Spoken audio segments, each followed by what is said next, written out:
빌거, 빌라거지, 휴거, 휴몬시아거지, 엘사, LH 세입자, 전거지, 전세거지, 해외여행도 못 가는 개근거지, 기생수, 기초생활수급자, 비정규직, 흑수저, 무수저 이런 멸칭으로 불리고 멸시받을 때 기독교 신앙은 이것을 이겨낼 수 있는 힘을 줄 수 있을까요?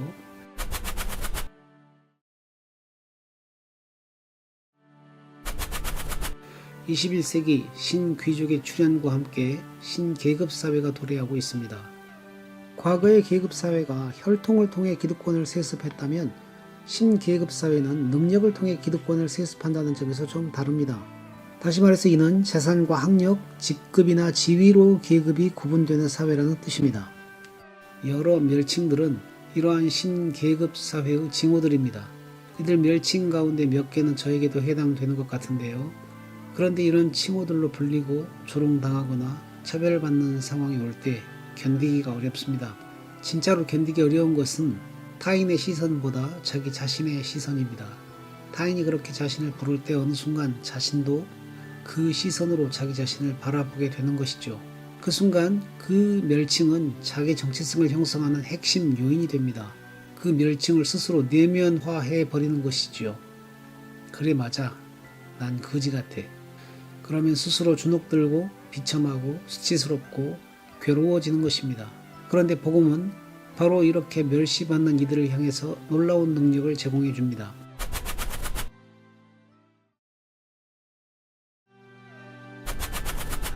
(1세기) 로마 제국에서 노예들은 우리와는 비교할 수 없을 정도로 멸시와 차별을 받았습니다. 그런데 복음은 그들에게 엄청난 자신감과 능력을 제공했습니다. 대부분의 노예들은 인간으로 취급받지 못했습니다. 말하는 짐승이나 주인의 재산증으로 취급받았습니다. 노예 신분은 쉽게 드러났는데요. 목걸이, 의복, 인도 자국, 이름, 위생 상태 등으로 금세 노예라는 사실을 알 수 있었습니다. 주인은 노예를 채찍질, 고문, 인두질, 사지절단, 처형 등을 아무렇지도 않게 할 수 있었습니다. 노예는 이러한 대우에 항의할 수 있는 법적 수단이 없었습니다. 노예들은 위험하거나 가혹한 노동을 해야 했으며 열심히 일해도 돌아오는 보상은 거의 없었습니다. 여성들의 경우 성적인 유린도 많이 당했습니다. 자율성은 없었으며 철저하게 주인에게 의존할 수밖에 없었습니다. 그러니 자존감이나 자율성은 사치였습니다. 당시 노예들은 발톱의 때처럼 간주되었는데요. 대부분의 노예들은 자기 스스로 자신을 그렇게 생각했습니다. 그런데 그러한 노예들에게 복음은 놀라운 능력을 제공해 주었습니다.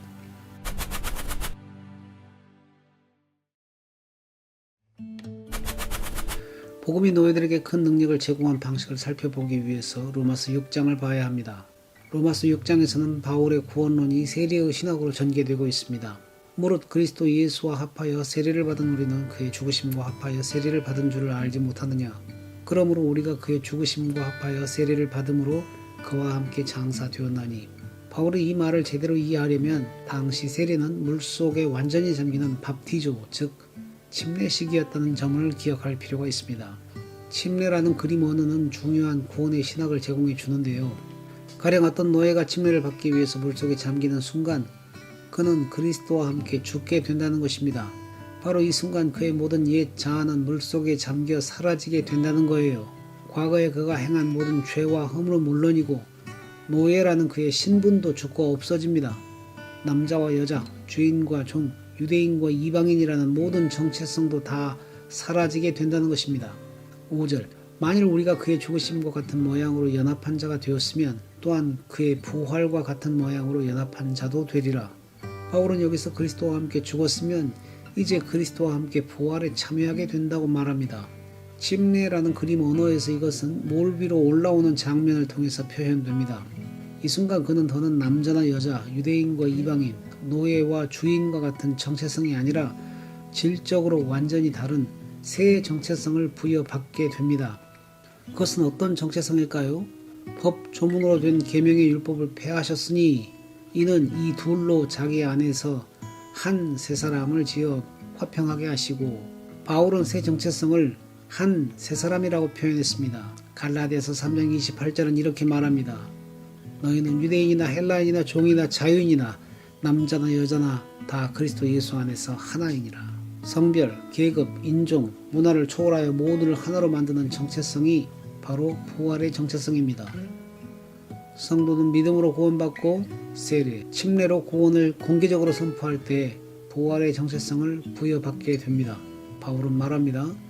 그런즉 누구든지 그리스도 안에 있으면 새로운 피조물이라. 이전 것은 지나갔으니 보라 새 것이 되었도다. 또 그는 말합니다. 거기에는 헬라인이나 유대인이나 할례파나 무할례파나 야만인이나 스구디아인이나 종이나 자유인이 차별이 있을 수 없나니 오직 그리스도는 만유시요 만유 안에 계시니라.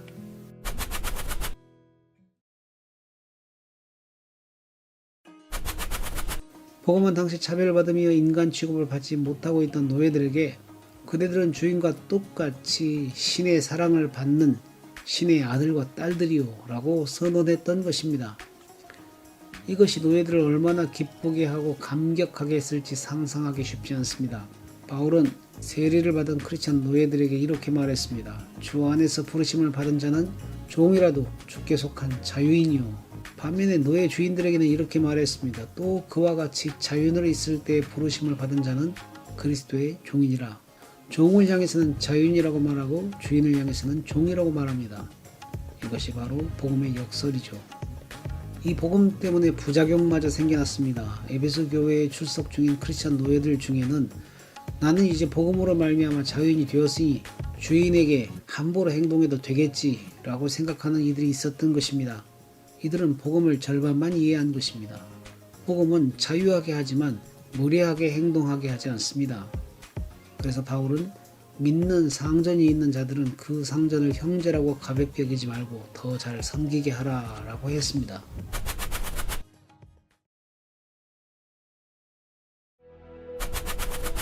복음이 멸시받고 차별받는 이들에게 주는 능력은 바로 십자가와 부활의 능력입니다. 우리는 이 세상에 살면서 성별, 지위, 계급, 인종, 국적, 나이, 직업, 직급 등 수많은 종류의 정체성을 부여받습니다. 그리고 정체성은 이 땅의 질서를 위해서 필요합니다. 그러나 복음은 우리에게 그 모든 정체성은 그리스도의 십자가와 함께 다 사라졌다고 가르칩니다. 그리고 우리의 진정한 정체성은 그리스도의 부활의 정체성이라고 말해줍니다. 따라서 누군가가 우리를 거지라고 멸칭으로 부를 때 우리는 웃으며 단호하게 NO라고 말할 수 있습니다. 이것이 바로 차별과 멸시를 이겨내는 복음의 능력입니다.